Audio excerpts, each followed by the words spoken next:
કરવા માંગુ છું, જે મૃત્યુના અંધકારમાં પણ માનવતાના દીવડા પ્રગટાવે છે, અને તે એટલે રેડ ક્રોસ સોસાયટી, એક માનવતાની મિસાલ.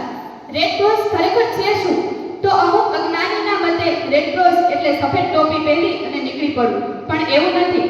હૃદય જ્યાં સમર્પિત થાય ત્યાં તુફાન પણ થંભી જાય. જ્યાં માનવતાનું નામ છે ત્યાં જ રેડ ક્રોસની સાચી ઓળખ થાય.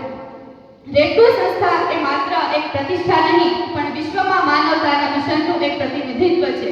સ્વામી વિવેકાનંદ પણ કહે છે કે સાહસ એ છે કે દુઃખોને સહન કરવા, પરંતુ સચ્ચાઈ એ છે કે એ દુઃખોમાંથી દરેકને રાહત આપવી, અને આ જ ધર્મ એ આ સંસ્થા નિભાવી રહી છે. સહાય પ્રદાન કરવી એ મારી ફરજ છે, કારણ કે દુઃખ એ જાતિ, ધર્મ કે રાષ્ટ્રીયતાને ન જાણે.